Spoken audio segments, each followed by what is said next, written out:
This is Individualizing Instruction Using Assessment Data to Improve Literacy with Dr. Carol Connor. My name is Kanani Vogelai, and I am the Marketing Director for Learning Ovations. And I want to introduce everyone to Dr. Connor. She is the Chief Research Officer with Learning Ovations. She's also a professor in developmental psychology and senior learning scientist in the Learning Science Institute with ASU. So Dr. Connor started her work quite a while back, looking at how do we actually teach children how to read, and through her research over the last 8 to 9 years, she has focused on the complex link between children's oral language and their literacy skills. She brings significant expertise into this field, and her research has really created a new realm, a new paradigm for teachers and for educators to be able to say, okay, how does this work, and how do we really make sure that every child gets to reading outcomes?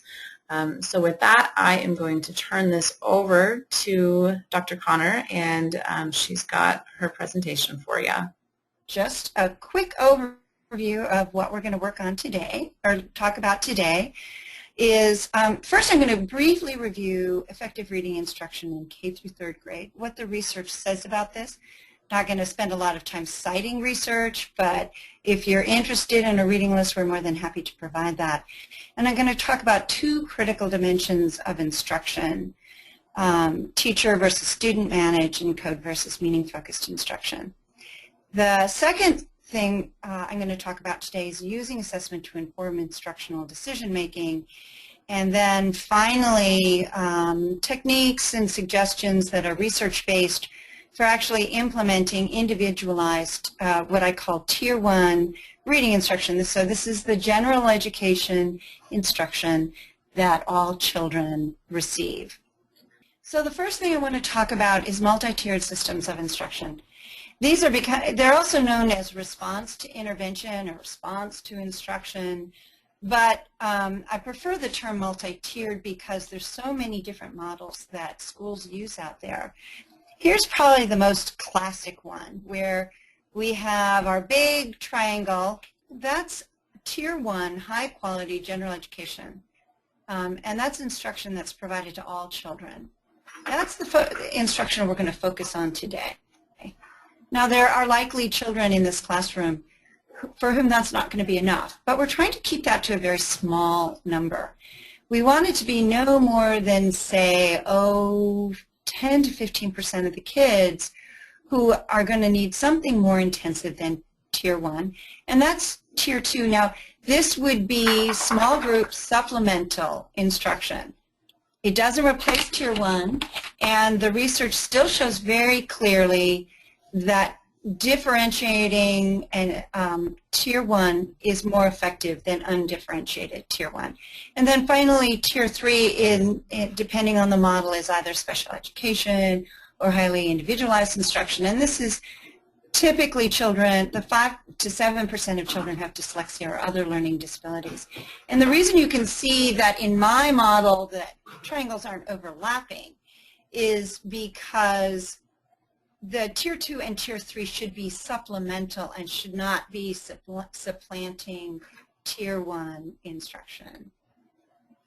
All right, so, and the reason highly effective Tier 1 instruction is really critical, is that there's good research that says that most students, including those with learning disabilities, are better served with a substantial amount of time spent in the general education classroom. Plus, it reduces the number of students requiring more intensive and, I should point out, more expensive Tier 2 and Tier 3 interventions. And then I also want to refer you to the practice guide, and that's available at the IES website. It's ies.ed.gov. And I highly recommend all these practice guides. Essentially what they do is they pull together a panel of experts, and the panel reviews the research and then makes recommendations based on best practice. And one of the best practices recommended in the IES practice guide on RTI is differentiated Tier 1 instruction. And there's a few elements that are an integral part of how we suggest teachers individualize using A to I. So, and you're going to hear me talk about ISI, so that's the classroom-based intervention, and A to I stands for assessment to instruction. That's the technology platform. Learning Ovations collapses those into one product. You can't get one without the other. So how do we do this? Oops, keep forgetting, I can't click my mouse. So the first is universal screening assessments, and the other is progress monitoring assessments. And there's all kinds of ways to do this. One of the things that you all know about is that, or if you're old enough, you know about the reading wars, right? That was whole language, you know, reading is a natural act. You just need to make rich literature available to kids and give them lots of opportunities, and they're naturally going to learn to read, versus a more skills-based approach, that a phonics-based approach. And what a lot of people are advocating right now is a balanced approach.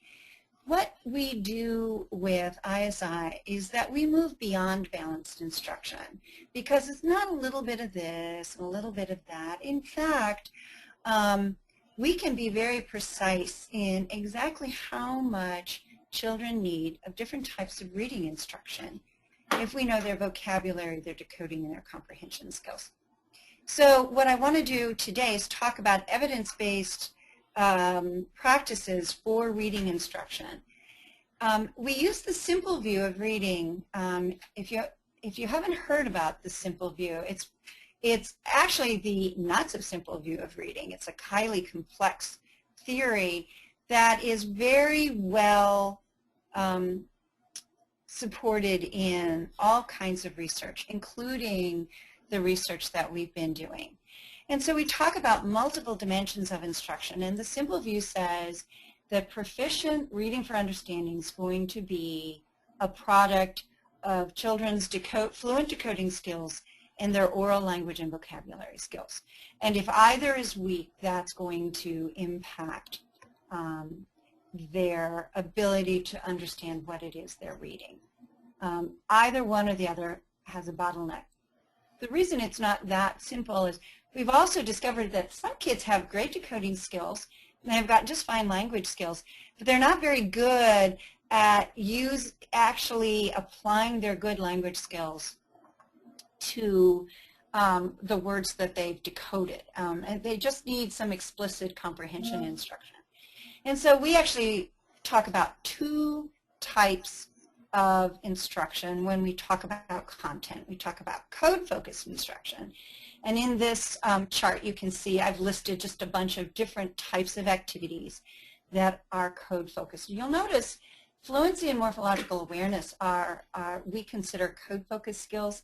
And that's because all the code-focused skills, our goal is automaticity. Kids shouldn't have to be thinking about prefixes and suffixes. They should automatically know that when they see preview, it means viewing something before you view it again, right? So, and fluency is all about automaticity. You'll also see a list of meaning-focused activities, and it's not on this one, but writing, it's because it didn't fit, unfortunately. But, oh yeah, here it is. And as you'll see, group writing is considered a meaning-focused activity and is a really important part of the literacy block. Now, I'm assuming everybody has a dedicated block of time devoted to literacy. And if for some reason you don't have one, then that is a prerequisite of having really effective instruction. All right, so let's go into the various components a little more fully. All right, so just to review really quickly, if you're familiar with the National Reading Panel Report, there's the Fab 5. we add 2 more to those. We add writing and motivation and learning strategies. So again, code focused, our usual suspects. Word decoding, encoding is spelling, really, but more than just having kids memorize the order of letters, but really understanding the phonics and word history and morphemes that go with the spelling of our very complex language, English. And then we have our meaning focused. We have, and the 2 main things to keep in mind with meaning focused is they can focus on building oral language skills, which is really important in kindergarten and 1st grade, even though there is a lot of focus on decoding in those grades, as well as comprehension. That includes strategies, inferences, and, oops, that got indented when it shouldn't have, oops, and really, really important background in building academic knowledge. The literacy block shouldn't be just about reading kind of decontextualized, decodable text. It should include reading science text, social studies text, hybrid text, and especially with the Common Core, this ability to build background knowledge is one of the most important predictors of children's ability to comprehend. And then, of course, writing, as I mentioned before. Motivation and learning strategies, we talk a little bit about cognitive engagement and self-regulation. And we'll talk a little bit more about those when we get to classroom organization. All right, so let's look at these in a little more depth. Phonological awareness, phonics, it's very hard to distinguish the 2.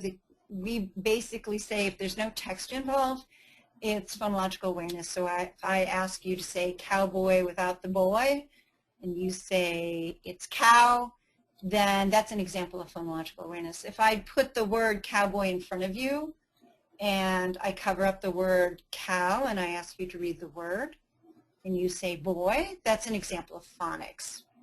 So that's really the only difference between phonological awareness and phonics. Learning the alphabetic principle is the bottom line. Kids have to understand that letters stand for phonemes. Phonemes are blended to make words. These words can be decoded. It's better with a whole bunch of the words for them to be very automatic. They don't want to be decoding the word apple every time they see the word apple. They should just know it like that. And the other thing that research really shows us is that most kids need explicit and systematic instruction, that it's not enough to embed it in guided reading, that it's not enough to say, oh no, we'll discuss it while I'm reading a book to the kids. They really need dedicated, systematic instruction that builds on the skills. There are a lot of really effective methods. No one way is the best. There are a number of commercially available interventions that we highly recommend that are not very expensive. And again, there are many ways to teach this. It just has to be systematic and explicit. And however, there are really important individual differences in just how much of this systematic explicit decoding instruction kids really need, and it all depends on their decoding and vocabulary skills. So for word decoding and encoding, again, there is extensive evidence that teaching the alphabetic principle and how to sound out words is more effective than whole word or sight word approaches. And that teaching kids to sound out words using the context is not the most effective way, although using context to understand the meaning of the word once it's been successfully decoded is a fine method. And those two shouldn't be conflated. The role of encoding, i.e. spelling, have not been as extensively researched, but there are good studies about it. And the research essentially says that the typical way of teaching spelling list, and you just have the kids memorize how to spell all the words, is not the best way. That in fact, approaching it very much the way you approach systematic instruction in decoding skills, but instead have the children generate. So for example, if you're teaching them the AT, the at family, the onset rhymes, if you actually have them write and spell as well as decode the written word, that helps build spelling skills. Fluency. So fluency is a funny thing, right? And I tend to think of fluency like a fever, right? So if your kid is sick and they're running a fever, you know something's wrong. But you don't actually, you want to treat the fever by bringing the fever down, but it's actually the symptom of other serious problems like a virus infection or bacterial infection. And especially a bacterial infection, you want to treat that at the source. So it's not enough to get the fever down. It's an important part of automatic decoding skills. We want kids to be able to do this very, very quickly so that decoding is automatic, and that frees up all the kids' cognitive resources for comprehension of text. Because if you keep in mind, working memory is limited. You only have anybody, no matter how smart you are, you only have so much working memory.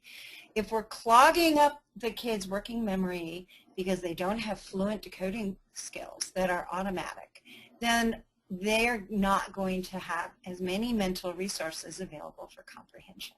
And that's why it's really important as early as possible to get decoding fluent and automatic. Repeated reading and wide reading are the two best researched and most effective methods for improving fluency. All right, oral language and vocabulary. And it's a fallacy to think that vocabulary is not part of oral language. The semantic system is a very important part. And the oral language system, including vocabulary, semantics, syntax, lexicon, and pragmatic skills, are all really important for reading. It turns out that these skills are so intertwined and reciprocal that at least in typically developing children, you can't single one out. However, there are aspects of the oral language system that are more and less malleable. And one of the things that's very clear is that up through the age of the fastest language development happens between birth and 5. That's why high quality language environments are critically important for little kids. Kindergarten is not too late, and first graders, second graders, third graders continue to need rich language in the classroom. Frequently discussions are the best way to do this. There's a new study out that shows the more difficult and unfamiliar vocabulary words a teacher uses, the better the kids' vocabulary skills are. So,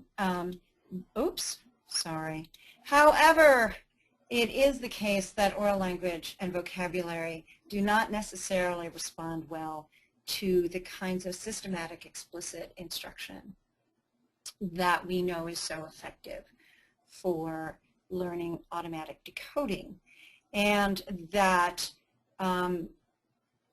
we don't understand as much of what it takes, but we do know that if kids are that explicit focus on building language through highly interactive opportunities to listen to and use language can help build language skills. But especially once kids get to first grade, it's not clear. You may not see direct benefits of the language. There seems to be a sleeper effect, so that as you're working on language in first grade, you might think you're not getting anywhere, and then all of a sudden, boom, in second and third grade, you see that these language skills are showing up in improved comprehension. So one of the things you'll see in ISI is that we recommend substantial amounts of teacher and student managed code and meaning-focused instruction. One thing I should point out, if you remember from the grid, when I talk about teacher-managed I'm talking about systematic, explicit, but highly interactive. We usually call it teacher-student managed because it turns out that lecturing to little kids isn't very effective. When we say student managed, we're talking about student and peer managed, where kids are working on their own. This is kind of more implicit, reading silently to themselves, working on final phonics worksheets, doing phonics games, that kind of thing. All right, comprehension. Obviously, this is what reading instruction is all about. If kids can't comprehend what they're able to decode, then they're not going to be able to use reading as a tool for learning. So there's all kinds of evidence that teaching children strategies for improving comprehension works. Turns out that these need to become automatic as well, and should not be done in lieu of teaching kids how to understand what they're reading. So for example, if you read a text with the kids and say, okay, what strategy would you use to understand what's going on? The kids are not actually going to learn as much as if you say, okay, so why did the villagers actually help the soldier make stone soup? And then the student answers and said, so how did you know that? What strategy did you use to understand that in the text? That turns out to be much more effective, is to combine those, having kids make inferences as well as understand the text. So teaching strategies outside of understanding what's going on in the book are not effective. Combining them is. The ability to make inferences is very important, and it might be malleable. We don't know a lot about this with K through 3. I think since we know it's effective with older kids, we should assume that we should at least start to introduce this, at least in terms of oral language, as early as kindergarten, certainly first, second, and third grades as kids are doing. The other really important thing for helping kids understand what they're reading is to discuss it with their teachers and their peers. And this doesn't, and again, this is a teacher-managed activity where the teacher is leading the discussion. What we're finding is the more teachers use higher order questions, how, why questions, and give students real opportunities to actively participate in the learning opportunity. Not just ask yes/no questions or choral questions, but we have a study that we're presenting. It's not, I can send you the slides. Unfortunately, it's not published.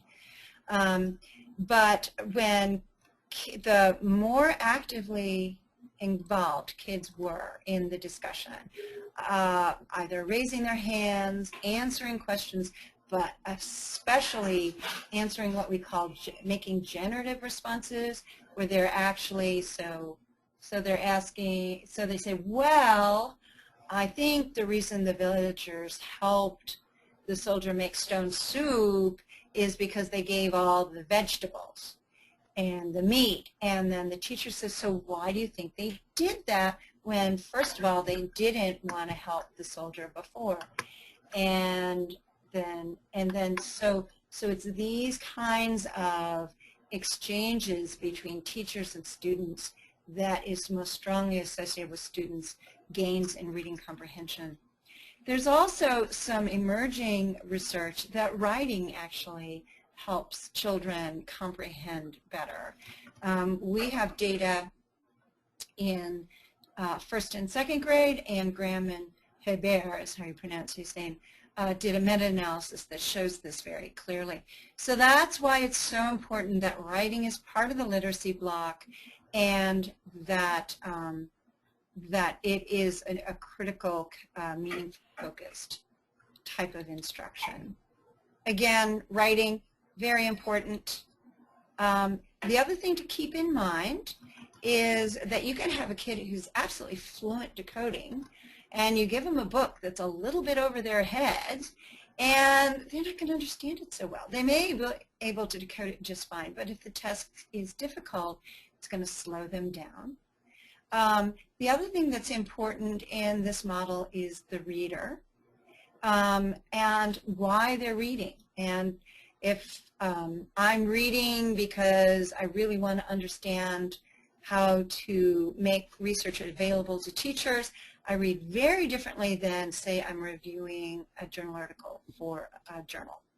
And so the motivation and the skills and the individual differences the reader bring to the task. The activity itself, what is it for? Is it reading for enjoyment? Is it reading to do a report? That's going to impact reading comprehension. The other thing that's very important is the socio-cultural context and how the culture is supporting the kinds of reading we expect kids to be doing in school. And this also reminds us that reading is incredibly important for future life success and happiness. Kids who don't read well are more likely to drop out of high school, become teen parents, be underemployed, enter the criminal justice system. And so reading is one of the most critical skills that we can help, that we as educators make sure children achieve. All right, and then finally, cognitive development in reading. Underlying reading is the fact that we're essentially co-opting aspects of the brain in order to be able to read. It is not a natural act. And so we do want to be cognizant. Remember, I talked a little bit about working memory. There are other meta skills that come on board right between the ages of 6, 7, and 8. And that's why, you know, when we see kids really starting to take off with reading, it's usually 2nd, 3rd, 4th grade. There's a lot of individual child differences in terms of their working memory and when these higher order cognitive processes come on board.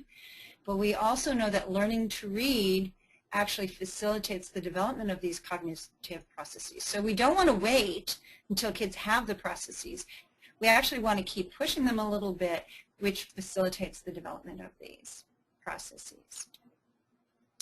All right, so now the heart of the talk, using assessment to inform instructional decision making.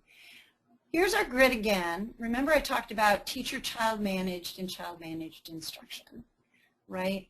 And so what we do in A to I is we in order to individualize, we use 3 different assessments: a vocabulary or an oral language assessment, a decoding, can be a word, letter, ID. DIPPLES is fine for that one.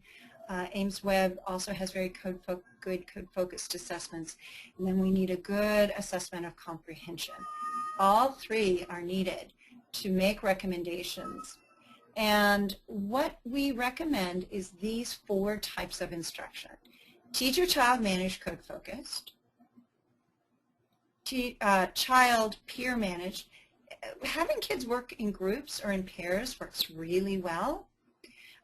Meaning teachers, and we suggest that the teacher-child manage at least that the recommended amounts be in small class, but whole class is very important, especially for meaning focused. Kids actually can't get too much meaning focused, and whole class is very effective for that. And then child managed meaning focused, again, peers working together in small groups and pairs. We really encourage that. Endless seat work is not a good idea. Although some of it, especially for child managed code focused, does seem to be important for kids who need extra practice building automaticity. So, why use assessments? How do we identify valid and reliable assessments? And what kinds of assessments are available to you? All right, so using assessment to guide instruction. It's difficult. It's difficult for everybody, and there are a lot of reasons for this. But it's important.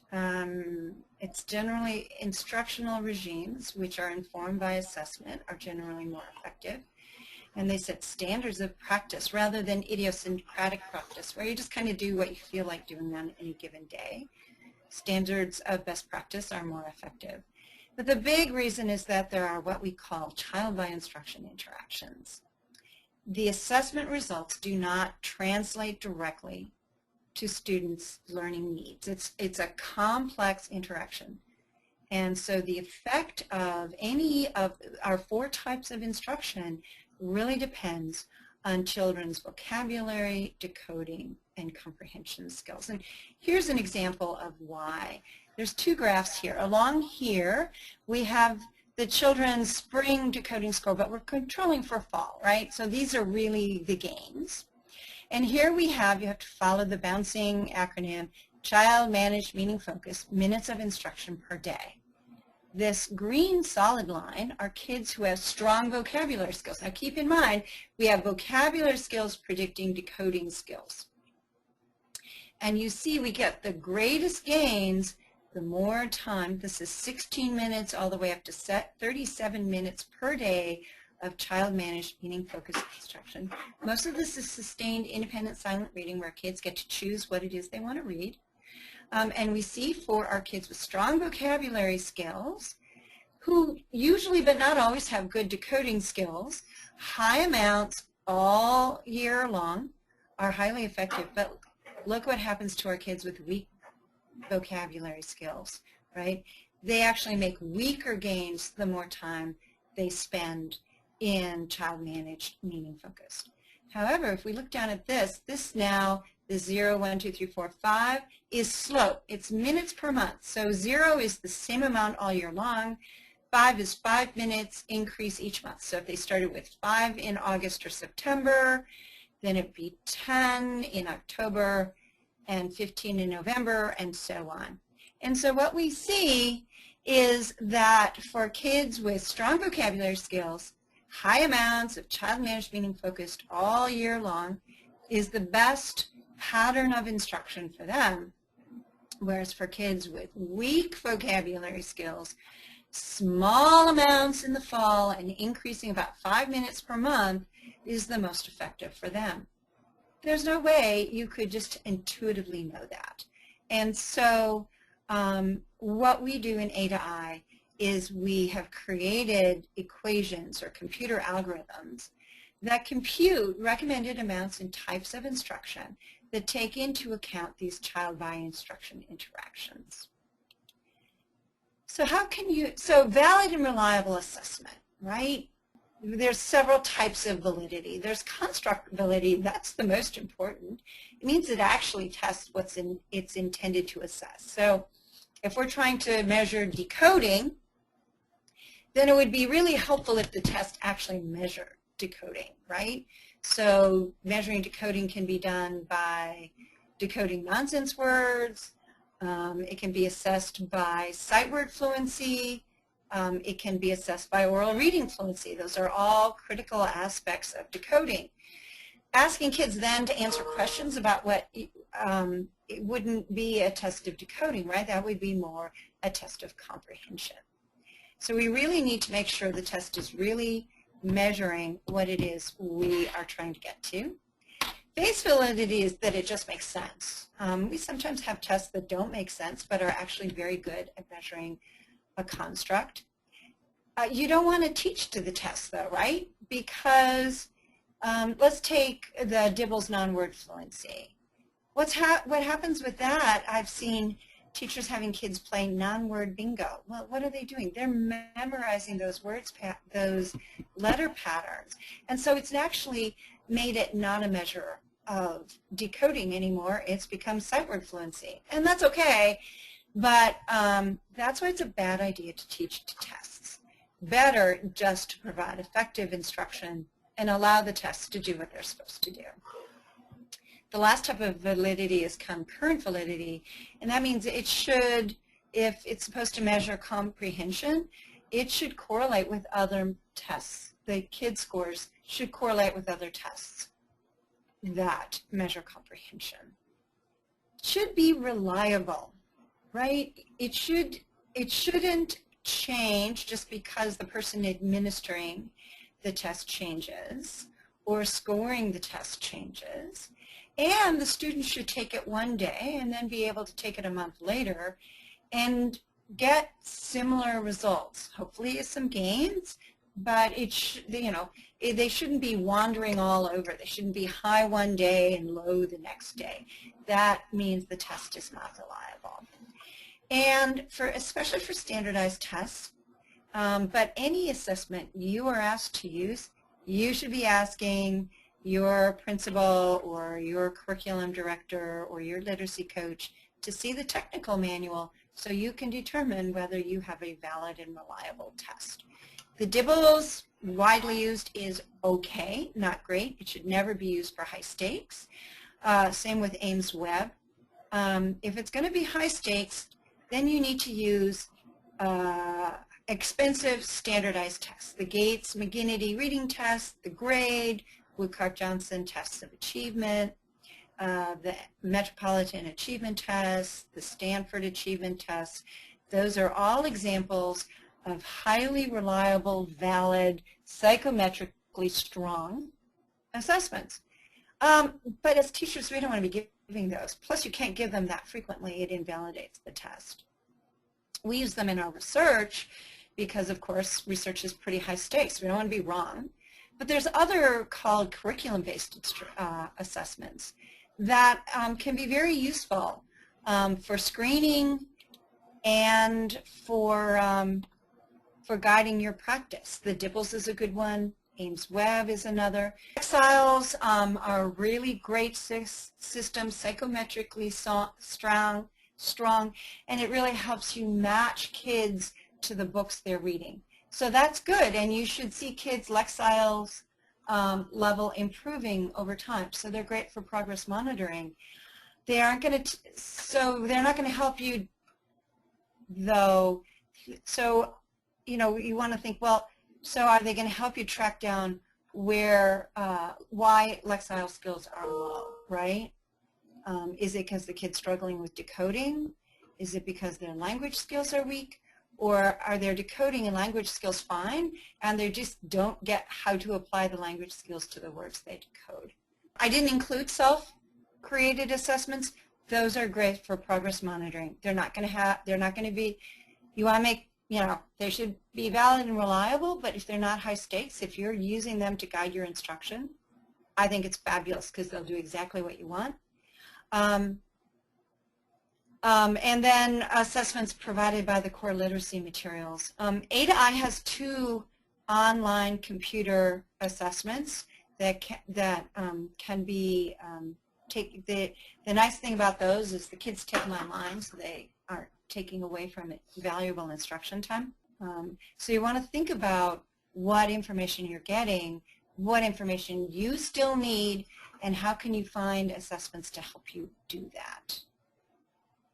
I think what I'd like to do is have each of you ask yourself, what are you using them for, and how do you use them to inform instruction? And would it be safe to use them for high stakes or not? And when I talk about high stakes, I'm talking about making decisions about, for example, referral to Tier 2 or Tier 3, referral to special education, sharing with parents. Lower stakes, but really important, are assessments that you use to help you understand what your kids are learning and what they need to use next. And the important thing about assessments is all they are is tools. And you want the most useful tools for you. All right, so now let's talk about putting this all together, right? So we've discussed effective instruction. We've talked about the 4 types of research-based instruction. We've talked about assessment.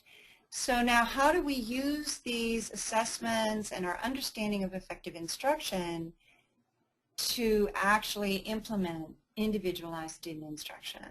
All right, so this is a hurricane. I mentioned that A2I uses algorithms that will actually compute recommended amounts and types of each of these 4 types of instruction for every kid in the classroom using the 3 scores. And the algorithms are very similar to the dynamic forecasting algorithms that meteorologists use to predict the path of hurricanes. And this is a classic chart. This happens to be Katrina. I was living right here in Florida when Katrina hit. As you know, they weren't exactly right. It actually hit New Orleans. But one of the things you'll notice is that these models give a potential trajectory, right? And the potential is smaller and more accurate, closer to where the hurricane actually is. And yet, you know, it does give you a sense of where the hurricane's going to go and when it's going to get there. And so essentially what the algorithms do is they look at kids' potential trajectories. Now here are two kids. The kid on the bottom actually has a learning disability. His trajectory, he's never going to read as well as this more typically developing kid who started reading at exactly the same level, but he's never going to read as well as this kid. But there's absolutely no excuse for not getting this little guy with LD up here rather than leaving him down here. And so the idea then is to have instruction that's going to deflect the trajectory up to the top of the range. And just like forecasting hurricanes, our cone is smaller if we do progress monitoring. We have found that assessing in the fall, assessing all the kids again in January is more than enough to get an effective practice. I would suspect the algorithms give more accurate recommendations with more frequent testing, but we've actually never done research to show that. And you certainly don't want to be pulling instructional time away with endless assessments. So we usually say an assessment sometime in January, and then the algorithms completely recalculate, reformulate the recommended amounts and types of instruction, and gets the kid as high as we can get them. So here's what an algorithm looks like. Yeah, ugly. That's why it's not intuitive. And here is the what the graph looks like for teacher-child managed meaning focused instruction in third grade. So what you see, a couple of things going on. Here's the recommended, it makes it a little easier to see, recommended number of minutes per day, 10, 20, 30. Down here you have the kids' grade equivalent, right? So all of the standardized tests can be converted to a grade equivalent. Lexiles can be converted to a grade equivalent, right? And so, you know, kids within a certain Lexile range are below grade level expectations, above grade level expectations. We use grade equivalent just because it's a really handy metric for teachers.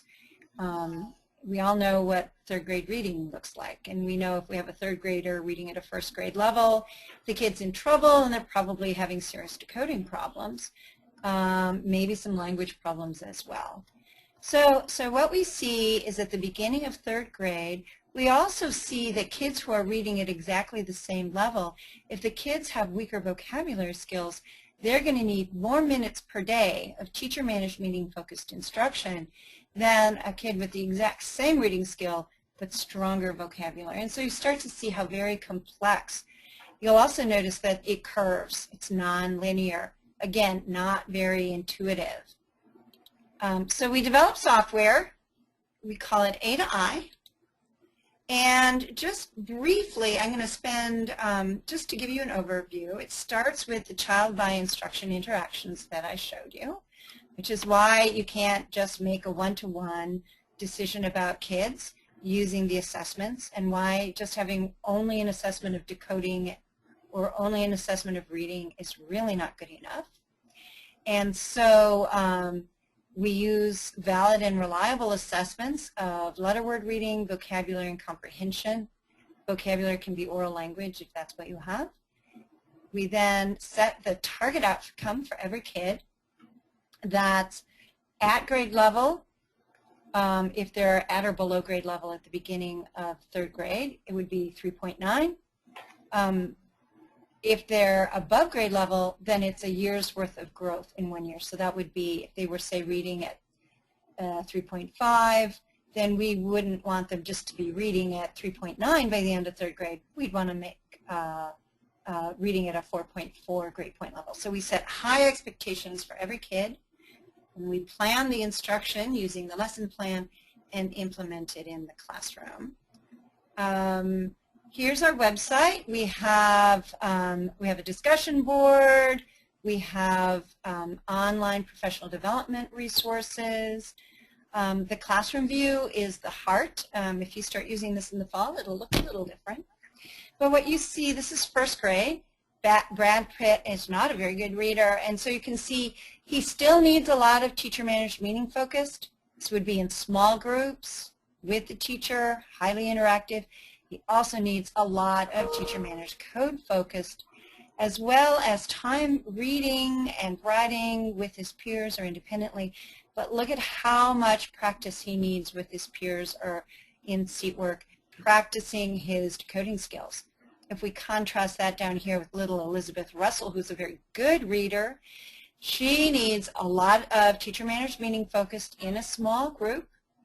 She really doesn't need a lot of code-focused. It's mostly a waste of her time, and it should be higher level kinds of skills, decoding multisyllabic words, reading a lot independently, as you can see, more than Brad, and no seat work or group work with code-focused, essentially, because the more time she spends in it, actually the weaker her gains. We have progress monitoring charts. Here's an example of the target line. This is where we want this little guy to be at the end of the year. Here's the January and the July assessments, and you can see, oh, you know, he's really doing pretty well. He beat the red line, and that's what we're looking for. We also have planning features. These are indexed to your core or whatever resources you're currently using. You don't have to use new resources. This plan's using the FCRR Center activities. As you can see, there's a change button. That little check says, I did it. It records it. It'll also keep track of which Common Core standards you're meeting, if you're asked to track this. Our principals always allow our teachers to submit this as their lesson plan, so they don't have to do 2 lesson plans.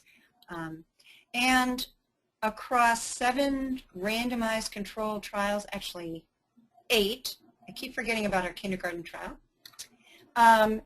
we did a longitudinal study, and kids who were in A to I classrooms compared to math intervention, 94% were reading at or above basic levels by the end of 3rd grade. That's compared to 78% of the kids in the control classrooms. Now remember, their teachers still got professional development, but it was in math. This is compared to 66 across the nation, and if you're from Arizona, that's compared to 58% in our state. So individualizing, plan, using assessment to guide instruction really makes a difference in kids' reading skills. But it has to be sustained kindergarten through 3rd grade. You can't just like say, okay, I'm only doing it in 3rd grade. So you get a treatment effect, but it's not enough to get all the kids at, or most of the kids at or above basic levels. All right, so how do we pull this off in the classroom? I'm going to share one of our master teachers who actually helped us develop A to I and the implementation in the classroom. I'm not going to show the whole class part. She usually starts with whole class instruction, and so I'll talk a little bit more about what she does there. But what I want to do is show her actually running her stations. Now she calls them stations. Some teachers call them centers. We really don't care. We use stations only because that's what our master teachers use. So let me go ahead and start this. I'm going to narrate it so you know what's going on. We had trouble with the audio yesterday, so if we have audio, only a plus. So here are kids at the literacy corner. That was child managed, meaning focused. Here's the phonics table. I think this is the writing table. Here's the teacher station. You can see the green folder there. These are struggling readers. They're working on phonics. And you can see there's this teacher's using Imagine It.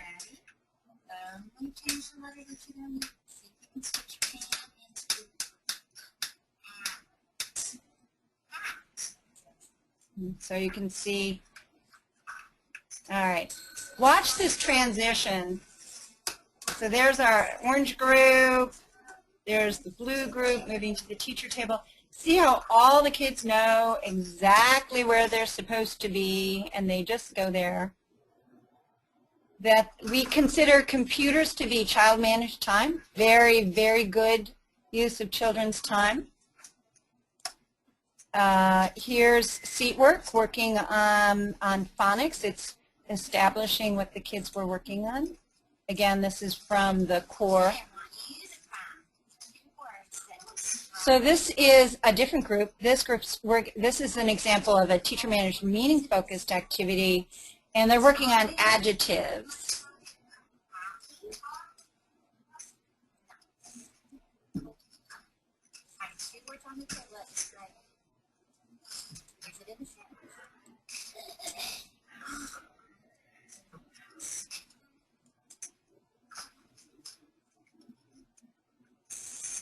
So, and this is an FCR Center activity.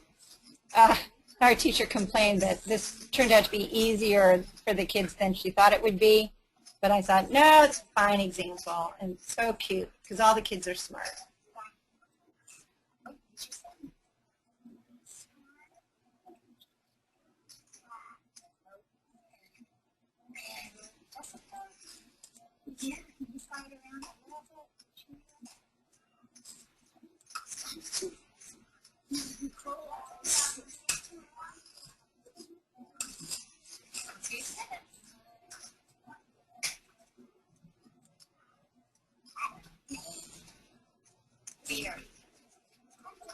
All right.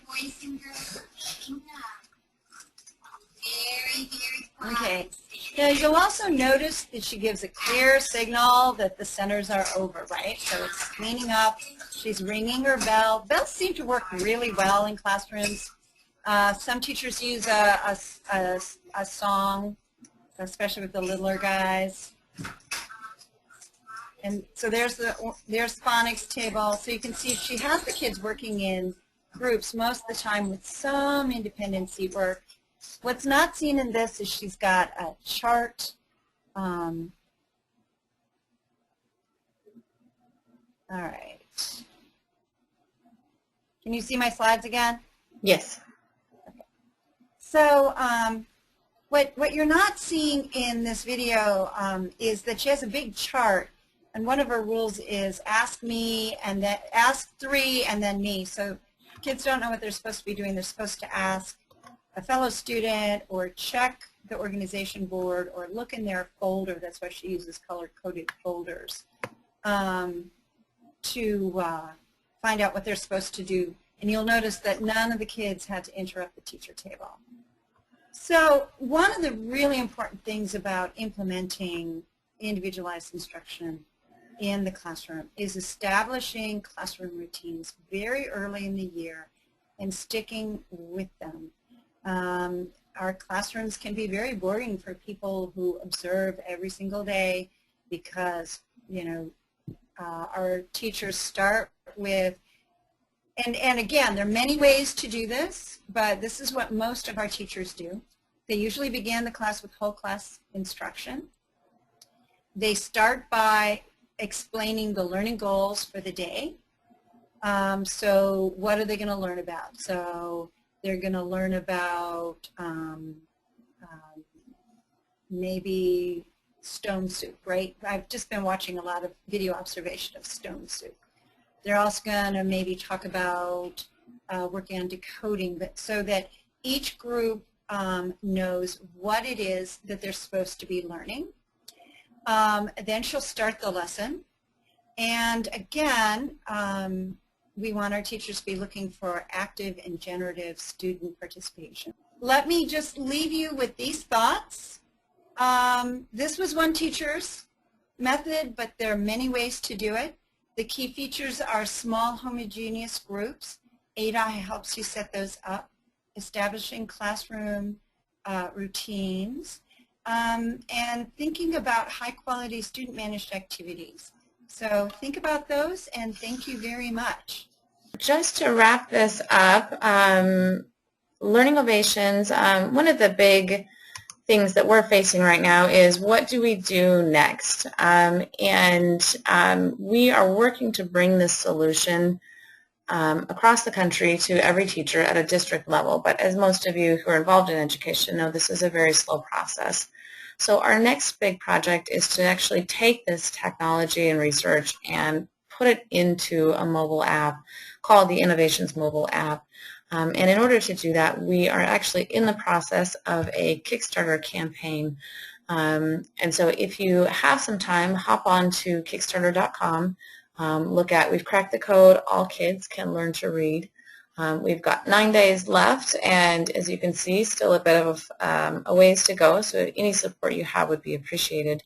But more importantly, we have several donors who are looking for classrooms to sponsor.